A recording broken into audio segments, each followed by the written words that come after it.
ข้าพเจ้าพันโทมีไซพิมพ์สอนห้องอำนวยการบริษัทร่วมทุนกสิกรรมครบวงจรจำกัดหนึ่งในโอกาสวันชาติที่2 ธันวาคมรอบ50 ปีและวันเกิดท่านประธานไกรสอนครบรอบ105 ปีในนามห้องอำนวยการบริษัทมีความรู้สึกภาคภูมิใจเป็นอย่างยิ่งที่ได้เห็นประเทศชาติของพวกเขาได้รับการพัฒนาขึ้นไปเรื่อยๆเทียบใส่50 ปีขึ้นหลังคือดังพวกเขาได้ฮู้นำกันแล้วว่าวันสถาปนาสปป.ลาวครบรอบ50 ปีที่มีความหมายความสำคัญทางด้านประวัติศาสตร์ของชาติลาวเฮาก่อนหน้านี้50 ปีประเทศชาติลาวเฮาได้ตกเป็นหัวมงขึ้นของพวกจักรพรรดิต่างดาวทั้งแบบเก่าและแบบใหม่ประชาชนลาวบรรดาเผ่าได้สูญเสียอิสรภาพสิทธิเป็นเจ้าของประเทศชาติได้ถูกกดขี่ขูดรีดอย่างหนักหน่วงแต่ด้วยน้ำใจอันรักชาติอันดุดดื่มและเขียดแค้นศัตรูผู้หุกหานประชาชนลาวบรรดาเผ่าจึงได้สามัคคีลุกฮือขึ้นต่อสู้อย่างพิละอาจหาญภายใต้การนำพาของพรรคประชาชนปฏิวัติลาวเฮ็ดให้ขบวนการต่อสู้ของพรรคประชาชนปฏิวัติลาวได้รับชัยชนะเป็นก้าวๆมาจนสามารถปลดปล่อยประเทศชาติได้อย่างสมบูรณ์และสถาปนาสาธารณรัฐประชาธิปไตยประชาชนลาวขึ้นอย่างสง่าผ่าเผยในวันที่2 ธันวาคมปี 1975ซึ่งสามารถตีราคาได้ว่า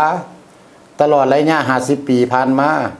ประเทศชาติของพวกเขาได้รับการพัฒนาก้าวขึ้นอย่างบ่หยุดยั้งนับทั้งด้านพื้นฐานโครงสร้างเศรษฐกิจวัฒนธรรมสังคมและด้านอื่นๆในนี้บริษัทของพวกเขาเป็นบริษัทหนึ่งที่ได้รับการสร้างตั้งขึ้นในปี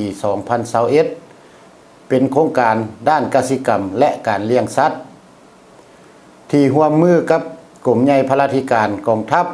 กระทรวงป้องกันประเทศแห่งสปป.ลาว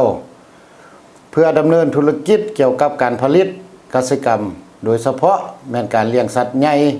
เป็นต้นแมนงัวควายก่อนจะผลิตได้ให้ได้ผลดีนั้นก่อนอื่นพวกเขาต้องบรรลุได้2ปัญหาคือ 1. ต้องมีพื้นที่ปลูกหญ้าและทงหญ้าและการปลูกที่มีวิทยาศาสตร์ 2. ต้องมีแนวพันธุ์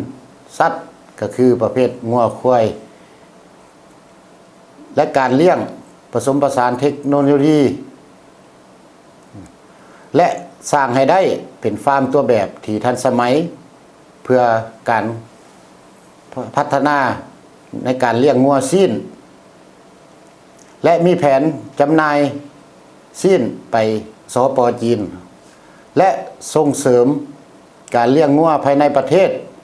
ซึ่งในระยะผ่านมาบริษัทของพวกเขาได้ประกอบส่วนอย่างตั้งหน้าในการพัฒนาประเทศชาติโดยเฉพาะแม้นการประกอบส่วนช่วยเหลือกำลังประกอบอาวุธป้องกันชาติถือเอาโอกาสที่มีความหมายความสำคัญนี้ข้าพเจ้าขอแสดงความรู้บุญคุณและขออวยพรมายังการนำภาครัฐพนักงานปฏิวัติอาวุโสพนักงานบำนาญตลอดฮอดพ่อแม่ประชาชนบรรดาเผ่าในทั่วประเทศจงมีสุขภาพเข้มแข็งแข็งแรงมีพนามัยสมบูรณ์มีความสุขในชีวิตส่วนตัวและครอบครัวและประกอบส่วนอย่างตั้งหน้าในการเฉลิมฉลองวันชาติที่2 ธันวาคมรอบ50 ปี